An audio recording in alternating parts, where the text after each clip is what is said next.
COVID. Bagaimana orang sedunia bisa dibohongin tentang COVID itu? Bagaimana seluruh dunia bisa divaksin tanpa tahu apa yang dimasukkan dalam tubuhnya?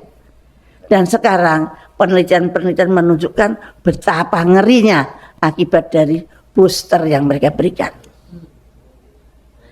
Baru hari Kamis kemarin Pfizer dengan Moderna mengajukan izin pada FDA untuk membuat vaksin lagi Omicron yang ada XBB-nya, XBB apa.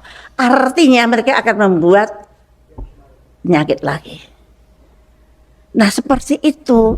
Kalau kita terus seperti ini, kapan kita mau selamat?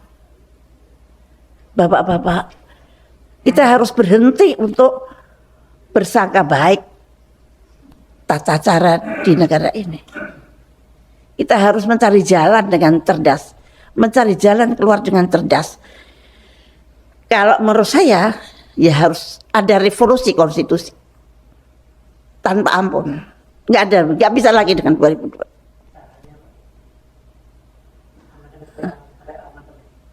Amandemen itu tidak bisa, kita harus kembali ke UUD 45 18 Agustus. Itu yang perlu dipikirkan. Yang itu yang harus kita janganlah kita nanti BPJS kita betulkan, nggak akan bisa betul.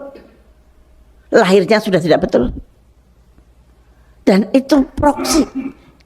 BPJS bukan untuk kesehatan rakyat, tapi untuk mengumpulkan dana dari rakyat kecil yang akhirnya dibawa oleh pemodal. Bapak-bapak kan nggak tahu kalau uang BPJS yang masuk ke bank itu di bawah OJK. Dan dari bawah OJK orang-orang tertentu pinjam, apa dikembalikan apa tidak tahu. Nah, bayangkan saja, saya itu betul-betul untung saya berjuang bukan karena saya supaya dikenal atau apa. Enggak, saya berjuang karena Allah. Karena saya menjadi Menteri Kesehatan juga karena Allah. Saya bukan orang partai, bukan orang apa-apa, tiba-tiba disuruh jadi menteri dalam 2 jam. Nah, saya menolak berkali-kali tapi dipaksa oleh Pak SBY yang selama ini tidak pernah saya kenal. Nah, saya menganggap itu dari Tuhan. Maka saya tidak pernah berani keluar dari koridor yang Tuhan atur. Nah, itu bayangkan saja, saya ini melawan WHO. Saya menyetop flu burung. Flu burung itu yang bikin flu burung sama yang bikin COVID sama. Bahkan flu burung itu lebih ganas. Dalam 1 hari, 2 hari meninggal. Dan kemudian saya tahu bahwa WHO bohong. Saya membuktikannya dengan riset sendiri. Profesor-profesor saya kumpulkan, buktikan bahwa ini. Mereka mengatakan human to human transmission. Saya mengatakan tidak. Ini buktinya virus saya tidak mempunyai reseptor human to human. Mereka mundur. Mereka mengatakan bahwa orang itu mati karena ketularan ayam yang mati. Saya membuktikan ayam yang mati dan orang yang mati tidak ada hubungannya. Virus yang ada di ayam tidak akan mengganggu orang. Mereka mundur. Maka kalau bapak-bapak lihat grafiknya flu burung itu begini tuh, tidak begini kayak COVID. Begitu hilang. Mereka saya kalahkan dengan politik transparansi. Begitu hebatnya keberhasilan itu di luar. Dan saya tahu bahwa ada sesuatu yang berbahaya di negeri saya, yaitu Namur. Namur saya tutup, Pak.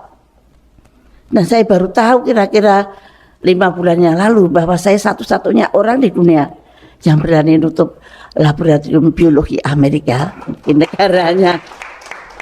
Mestinya pemerintah belajar ketika ada. Tapi ternyata saya malah masuk penjara. Padahal saya tidak menyerang pemerintah loh. Saya menyerang penjajah. Tapi saya di penjara. Dengan tentu saja dengan caranya, dengan fitnah, dengan apa. Saya di penjara 4 tahun, Pak. Tapi ya nggak apa-apa. Saya berpikir Barangkali tidak ada yang mau mengerjakan pekerjaan itu kalau saya tidak di penjara. Betapa ngerinya kalau Namru itu masih ada dan kemudian ada COVID. Kita lebih parah dari Wuhan. Tapi rakyat nggak tahu kalau itu saya selamatkan. Saya sampai sembunyi-sembunyi, saya sampai diselamatkan oleh BIN, diberi pengawal, sniper segala macam, karena waktu itu saya sangat berbahaya. Dan artinya saya menaruh nyawa saya untuk bangsa dan negara saya. Nah itu, tapi saya di penjara, artinya ada apa ini negara saya? Tapi saya sudah tahu persis, dan bahkan pada waktu di penjara teman-teman saya dari luar pada nengok, dan saya tahu siapa yang memenjara saya, dan saya pasrah pada Allah. Allah selalu mempunyai rencana sendiri, dan alhamdulillah saya masih hidup sekarang, masih bisa bicara di sini, dan Allah barangkali tularkan itu semangat kedaulatan itu, tularkan itu semangat yang tidak takut dengan siapapun. Dan tolong jangan percaya non sewu Bapak ekonom. Izin Pak ekonom. Bapak buat Pak izin Pak. Nuwun sewu, aku baru mau ngomong sama Pak. Nuwun sewu, angka-angka itu saya dari dulu tidak pernah percaya. Angka-angka itu dari BPS, kadang saya kan di sidang kabinet. Misalkan angka itu tidak begitu bagus, presidennya, mbok jangan begitu, tolong diturunin sedikit. Saya selalu berantem itu. Kemudian saya karena membuat Jamkesmas, saya maunya rakyat miskin semua tercover. Waktu itu yang saya cover baru 86 juta. Nah, saya dimarahin sama Menteri Keuangan. Bu Menkes itu senengannya lebih banyak orang miskin. Padahal itu real. Ini saya dapat catatan itu dari ibu-ibu PKK yang tahu. Bu PKK itu ngangon 10 orang, mana yang miskin banget, mana yang tidak, dia apal banget. Nah, itu betul-betul angka yang real. Tapi kalau menurut Menteri Kesehatan, Menteri Keuangan cuma 36 juta, saya 86 juta.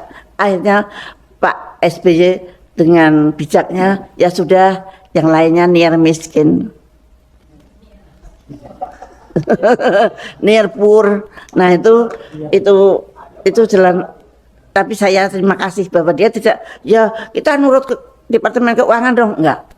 Nah angka itu seenaknya menurut kemauan mereka, tujuan mereka.